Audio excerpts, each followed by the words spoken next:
Nivel 3. Amenazas por salida de Gerrard. Steven Gerrard es un exfutbolista inglés que jugó 17 años en el Liverpool, donde es considerado leyenda y emblema del equipo rojo, y 2 años en Los Ángeles Galaxy de la MLS. En el año 2006 el jugador le hizo conocer al Liverpool su deseo de salir para así experimentar más retos. En esos años Gerrard era pretendido por grandes clubes, como el Real Madrid, FC Barcelona, Bayern Múnich y Chelsea. Pero los aficionados del conjunto inglés no se lo tomaron muy bien, llegando a apodarlo de traidor. El jugador tuvo que salir del país por temor a que atenten contra su vida. Finalmente el jugador no salió del club. OVNIs en el fútbol. Desde hace varios años las apariciones de ovnis han sido un gran misterio a resolver, y el fútbol no es ajeno a este tema. El 27 de octubre de 1954, en la región de Toscana en Italia, el club Fiorentina se enfrentaba a Pistoiese. Cerca de 10.000 fanáticos veían el encuentro desde las tribunas del estadio Artemio Franchi. Pero minutos después de comenzado el segundo tiempo, el aliento de la hinchada terminó y la cancha se quedó en absoluto silencio. Segundos después, la multitud en las gradas emitió un sonido de sorpresa. Los espectadores ya no estaban viendo el partido, sino que miraban al cielo y señalaban atónitos con sus dedos hacia arriba. Desconcertados, los jugadores dejaron de correr y la pelota rodó hasta detenerse sola. Uno de los futbolistas, el defensor local Ardico Magnini, fue testigo del particular suceso. Recuerdo todo con lujo de detalles. Había un objeto que lucía como un huevo que se movía lentamente. Todos estaban mirando hacia arriba porque había algo plateado y brillante en el cielo, dijo el jugador a la cadena BBC años después del acontecimiento. Atentado en la Euro del 96. La crisis del coronavirus propició que la Eurocopa 2020 finalmente vaya a ser la Eurocopa 2021. Así lo confirmó la propia UEFA. Fue la primera vez que el calendario europeo es alterado después de que a lo largo de la historia haya superado situaciones complicadas que por momentos pusieron en jaque la viabilidad de cumplir con la hoja de ruta prevista. Un buen ejemplo de ello es lo que sucedió en la edición de Inglaterra 1996, cuando un atentado terrorista hizo mella en el torneo, aunque sin evitar que se celebrase según lo previsto salvo en un pequeño ajuste de fechas de determinados partidos. En la mañana del 15 de junio de aquel año, cuando dicha Euro ya llevaba una semana disputándose, la explosión de una camioneta en el centro de Manchester hizo que cundiese el pánico. Atribuido al ejército republicano irlandés, IRA, dicho atentado causó más de 200 heridos, y aunque por fortuna no dejó ninguna muerte, durante unas horas se dudó en cuanto a la viabilidad de que el torneo siguiera su curso con normalidad. Finalmente, no obstante, en lo que al calendario de la Euro 96 se refiere, tan solo propició que un encuentro de fase de grupos entre Alemania y Rusia, previsto para disputarse en Old Trafford ese día 15, fuese pospuesto al 16, cuando se celebró sin nuevos altercados que lamentar y en lo deportivo con triunfo alemán por 3-0. Hinchas de Corea del Norte en el Mundial de 2010. Los hinchas son parte fundamental al momento de disputar un partido de fútbol. Pero hubo una singular sorpresa, ya que Corea del Norte contrató actores chinos para hacer pasar por hinchas durante el Mundial de Sudáfrica 2010, donde la selección norcoreana volvió a participar de una Copa del Mundo después de 44 años de ausencia. Ante las restricciones y altos costos que debieron pagar los simpatizantes de Corea del Norte para poder viajar a la nación africana, el país decidió, a través del Comité de Deportes, contratar voluntarios chinos, mediante la empresa China Sports Management Group. Corea del Norte formó parte del grupo G y perdió en sus 3 presentaciones. 2-1 ante Brasil, 7-0 frente a Portugal y por 3-0 contra Costa de Marfil. De esa manera, fue el peor equipo de las 32 selecciones de ese mundial. Maldición en la portada de FIFA.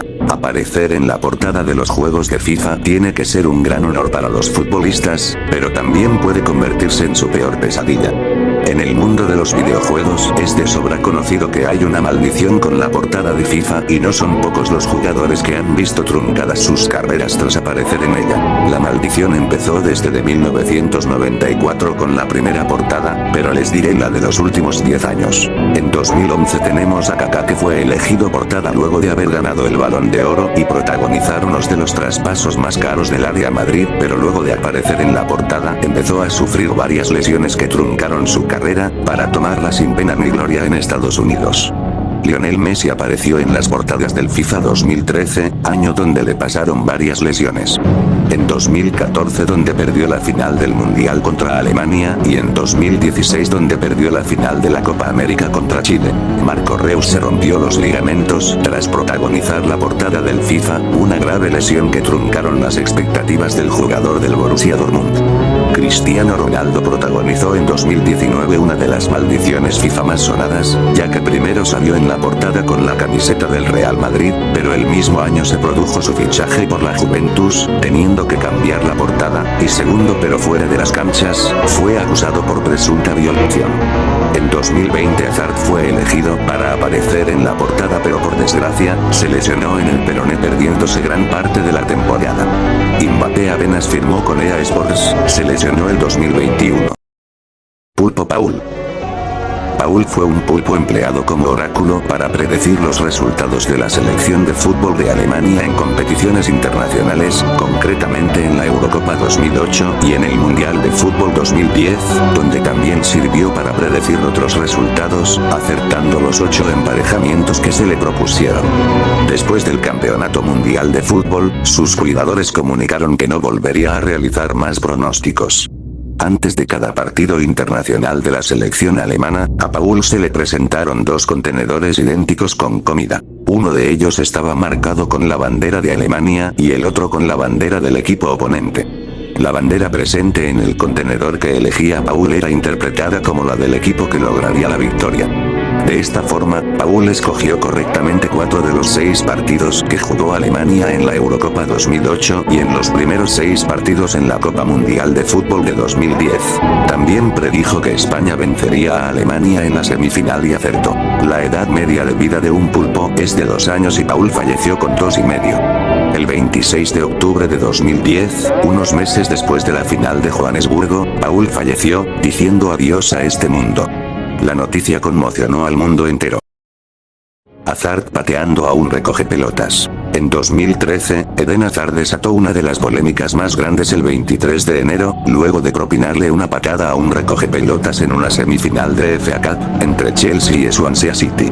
Aquel día, el equipo de Hazard, Chelsea, se encontraba abajo en el marcador 2-0, y fue entonces que el belga perdió la cabeza y agredió al juvenil de 17 años, Charlie Morgan, arrebatándolo del balón y propiciándole una patada en su estómago, ganándose una expulsión. Sin imaginarse que el recogepelotas era el hijo del dueño del equipo contrario. Casi 7 años después, la vida de ambos ha dado giros importantes. Morgan ahora es el dueño de una de las marcas de boca más reconocidas en Europa. Pleito entre Ebra y Suárez. El 11 de octubre de 2011 sucedió algo inesperado en Anfield Road. Luis Suárez y Patrice Evra, quienes estaban en Liverpool y Manchester United respectivamente, tuvieron un encontronazo que desencadenó un lamentable episodio. O palabras insultantes y tener un comportamiento despectivo con respecto al jugador Patrice Evra, del Manchester United, contra las normas de la entidad. Por eso, el ahora delantero del Atlético de Madrid fue suspendido por 8 partidos y además tuvo que pagar una multa de 40.000 libras esterlinas. La camiseta blanca de Brasil. La selección brasileña adoptó desde 1914 el blanco como su color original. 5 años después, en 1919, ganó su primera Copa América. El blanco siguió identificando al combinado nacional hasta el Mundial de 1950, una mancha eterna en el expediente de la hoy denominada canalina. Era el primer mundial que organizaba Brasil. Llegaron a la final con la butola de favoritos, se veían ya con su primera estrella. El rival, Uruguay. El escenario, un Maracaná a reventar. Y la camiseta, blanca. Todo se puso de cara con el gol de Friasa, pero después vino la remontada de los charrúas y la desolación absoluta. La derrota de los dueños de casa por 1-2 pasó a la historia del fútbol como el maracanazo y provocó un sentir general entre la afición brasileña. El blanco daba mal fario y había que desterrarlo. Para la siguiente cita mundialista se abrió una votación en el periódico de Río Correio da Mana, en la que se eligió la célebre camiseta verde y amarilla como el uniforme principal del equipo. Manu. Hemos leído muchas maneras para referirse al Manchester United. Desde su apodo más conocido, Red Devils, hasta el United. Pero hay una manera que no debemos usar nunca, y es Manu. Corría el año 1958, e Inglaterra fue sacudida por una de las mayores catástrofes del fútbol mundial. Un accidente aéreo sorprendía a la plantilla del Manchester United en Múnich tras regresar de un partido de Copa de Europa frente a la Estrella Roja de Belgrado. Gran parte de la plantilla murió en este accidente, y entre las víctimas se encontraba Duncan Edwards, uno de los mejores jugadores de la época. El extremo era una de las mayores promesas del fútbol inglés, llegando a ser el jugador más joven en debutar tras la Segunda Guerra Mundial con los Three Lions con tan solo 18 años y 183 días. Y desde ese entonces al decir Man U se está haciendo una referencia al Manchester United o al mismo difunto Edwards, burlándose de que este o ellos murieron en aquel avionazo. Nivel 4. La maldición del 7 del Barça. No solo existe la maldición que Cristiano dejó en el número 7 del Manchester United tras su salida en el 2009, sino que en el Barça hay una parecida que permanece desde el año 2000. Desde que se fue Figo, una maldición impide triunfar a los futbolistas que lucen el número 7 en el Barça.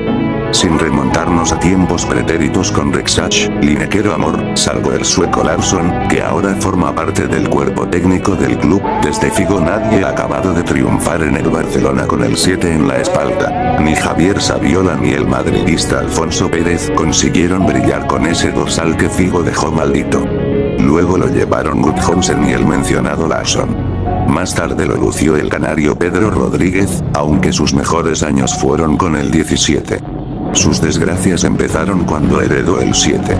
Tampoco a David Villa le trajo suerte, perseguido por las lesiones tuvo que abandonar el club mucho antes de lo esperado. Luego vino Arda Turan, cuyo fichaje fue un fiasco, y últimamente Coutinho y Griezmann. Los hechos demuestran que nadie ha sido capaz de hacer historia luciendo este dorsal. Y Dembélé, quien aceptó de llevar el 7, las lesiones no lo dejaron brillar como en sus mejores años con el Dortmund. Partidos prohibidos por la UEFA. Por temas políticos, geográficos y bélicos que exceden al fútbol y al deporte en general, algunas selecciones no pueden jugar entre sí. En Europa, tanto la UEFA como la FIFA tienen una lista con partidos prohibidos actualmente. Estos son los tres casos más resonantes. Armenia, Azerbaiyán. Ambos países no pueden enfrentarse por los roces y las disputas por un territorio concreto cuando cayó la Unión Soviética, desde hace más de 3 décadas. España, Gibraltar. Desde que se firmó el Tratado de Utrecht, España cedió el terreno de Gibraltar al Reino Unido, y desde entonces siguen luchando por su soberanía. Afortunadamente, la UEFA los reconoció como selección nacional a pesar de las trabas españolas. Ucrania, Rusia. Desde 2014, no pueden verse las caras porque la ocupación rusa en la península de Crimea provocó una guerra que hoy sigue. Ese mismo año, Crimea declaró su independencia y su anexión a Rusia, por lo que Ucrania peleó ante separatistas y el ejército ruso al mismo tiempo. Maradona saboteó a Messi en Sudáfrica 2010. Se cree que en el Mundial de Sudáfrica, la leyenda y exjugador argentino Diego Armando Maradona fue el culpable de que Lionel Messi no haya rendido en su máximo esplendor. El primero en culpar al Pelusa fue René Houseman, quien fue campeón en el Mundial del 78, estas fueron sus palabras. Diego incendía al pibe porque quiere seguir siendo un mito, el mejor de la historia argentina al menos. En la continuidad de la crítica hacia el entrenador del seleccionado, cuestionó que Maradona le manda a Messi a defender, no le pone medios como Hugo Volati, imposible. Tragedia de Heysel. Se le conoce tragedia de Heysel a los sucesos acontecidos el 29 de mayo de 1985 en el estadio de Heysel de Bruselas, en Bélgica, en el que murieron 39 aficionados a causa de una avalancha de aficionados en los prolegómenos de la final de la Copa de Europa entre el Liverpool y la Juventus de Turín, provocados por un incidente entre los aficionados más radicales del club inglés y un grupo de espectadores, en su mayoría seguidores del equipo italiano. Los sucesos causaron, además, 600 heridos de diversa consideración. La UEFA sancionó a los clubes ingleses sin poder disputar competiciones europeas o mundiales hasta el 1 de julio de 1990, y les conminó a tomar severas medidas para frenar la violencia de sus aficionados radicales, denominados hooligans. La sanción se debió a que la tragedia de Heysel no fue considerada un hecho aislado, sino el punto culminante a varios años en los que los aficionados ingleses habían protagonizado episodios de violencia en los estadios, especialmente cuando se desplazaban a animar a sus equipos a competiciones internacionales, fuera de las Islas Británicas. Lutz Eigendorf. Lutz Eigendorf fue un futbolista alemán que fue internacional con la selección de Alemania Oriental, pero que en 1979 huyó del país para refugiarse en Alemania Federal. El 20 de marzo de 1979, Eigendorf había viajado a Alemania Federal con la plantilla del Dinamo de Berlín para disputar un amistoso. Al día siguiente, mientras el equipo regresaba a Alemania Oriental, el futbolista huyó, y tomó un taxi hasta Kaiserslautern. Allí se refugió unos días en la casa del director general del club, Norbert Tines, con quien negoció un contrato profesional para jugar en la Bundesliga alemana. Su salida suponía un duro revés para la reputación del régimen socialista porque el Dinamo de Berlín era el equipo de la Stasi. La Federación de Fútbol de la República Democrática Alemana le sancionó con 2 años de suspensión por haber fichado sin permiso del club de origen, algo que por otra parte nunca habría sucedido, pero la FIFA rebajó la sanción a 1 año. A nivel político la Stasi le consideró un traidor y un fugitivo de la República, desplegando un plan para intentar capturarlo, poniendo bajo vigilancia tanto a sus padres como a su esposa. El 5 de marzo de 1983, después del partido entre el Eintracht y el Bochum, Eigendorf fue a un bar de la ciudad y a las 11 de la noche se marchó hacia casa en su coche. Durante el trayecto perdió el control del vehículo en una curva peligrosa, se salió de la carretera y terminó estrellándose contra un árbol, siendo trasladado al hospital de Brunswick en estado crítico y falleciendo 2 días después a causa de las heridas graves. Las causas del siniestro nunca quedaron esclarecidas. Se apuntó a una posible distracción del conductor y la policía de la República Federal Alemana descartó que el vehículo hubiese sido saboteado. Sin embargo, el hecho de que estuviese bajo amenaza de la Stasi ha levantado sospechas sobre un posible accidente provocado. Informe Taylor. El informe Taylor es un paquete de medidas y recomendaciones elaborado a partir de una investigación ordenada por el gobierno del Reino Unido, que sirvió para reducir el vandalismo y aumentar la seguridad en los estadios británicos. Esto por los hechos ocurridos el 15 de abril de 1989, durante la semifinal de la FA Cup entre Liverpool FC y Nottingham Forest, donde 96 aficionados murieron aplastados contra las vallas de seguridad por una avalancha humana, en lo que se conoció como la tragedia de Hillsborough. En sus conclusiones se estableció como recomendación que todos los estadios de fútbol profesionales estuvieran provistos de asientos, por lo que el gobierno británico decidió eliminar por completo las tradicionales localidades de pie. También se eliminaron las vallas de seguridad alambradas, se mejoraron los accesos para evacuar rápidamente el estadio en caso de emergencia, se priorizaron las ventas de abonos de temporada y se instalaron cámaras de video entre otras medidas. Dopaje de Rusia en el Mundial del 2018. La selección de Rusia, que eliminó a España en octavos de final del Mundial y cayó por penaltis frente a Croacia, fue acusada de supuesto dopaje por parte del diario alemán Süddeutsche Zeitung. Según este periódico, algunos jugadores habrían esnifado amoníaco con el objetivo de mejorar su rendimiento varios encuentros de la Copa del Mundo. A pesar de que el amoníaco no está considerado una sustancia prohibida, proporciona una mejora en el rendimiento físico. La Federación Rusa, en un reportaje sobre sustancias dopantes, admitió que los jugadores suplentes en el encuentro frente a España esnifaron amoníaco a través de una bola de algodón. El médico de la selección rusa, Eduard Bezúglov, negó posteriormente que los futbolistas rusos se doparan durante el Mundial. Estas fueron sus palabras. Se trata de un simple amoníaco con el que se impregnan trozos de algodón y después se inhala. Esto lo hacen miles de deportistas para animarse. El doctor agregó que el amoníaco no solo se usa en el deporte, sino en la vida cotidiana de la gente cuando alguien pierde el conocimiento o se siente débil.